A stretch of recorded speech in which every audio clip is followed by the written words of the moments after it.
Paris ഒളിമ്പിക്സിൽ ഇന്ത്യയ്ക്ക് ആദ്യ മെഡൽ 10 മീറ്റർ എയർ പിസ്റ്റൾ വനിതാ വിഭാഗത്തിൽ ഇന്ത്യയുടെ മനു ഭാക്കർ വെങ്കലം സ്വന്തമാക്കി. മറ്റ് വിഭാഗങ്ങളിലും ഇന്ത്യൻ താരങ്ങൾ കുതിപ്പ് തുടരുകയാണ്. വനിതകളുടെ ടേബിൾ ടെന്നീസ് സിംഗിൾസിൽ ശ്രീജ അഗുള സ്വീഡിഷ് താരത്തെ പരാജയപ്പെടുത്തി. ബാഡ്മിന്റണിൽ പി.വി. സിന്ധു ജയത്തോടെ തുടങ്ങി. മാലദ്വീപ് താരം ഫാത്തിമയെ അനായാസം കീഴ്പ്പെടുത്തിയാണ് സിന്ധു ഇന്ത്യയുടെ പ്രതീക്ഷകൾ ഉയർത്തിയത്. ഈ മത്സരം അടുത്ത മത്സരത്തിനായി വലിയ ഊർജ്ജമാണ് പകരുന്നതെന്ന് മത്സരശേഷം പി.വി. സിന്ധു പ്രതികരിച്ചു. And I'm happy that it was a good match for me, and I think it's the preparation for the next one, and I was also getting used to the courts as well. So overall a good start for the tournament, and I hope this continues. Well, I think I would just give my heart out. I would give my 100%, and the rest is on that day who plays well and give their best. But from my point of view, I think it's important to just enjoy the sport, and I will give my best.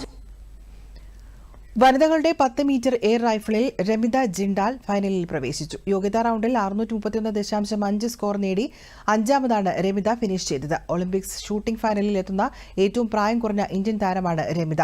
ഒപ്പം മത്സരിച്ച ഇളവേണിൽ വാളരുവൻ മത്സരത്തിൽ പരാജയപ്പെട്ടു.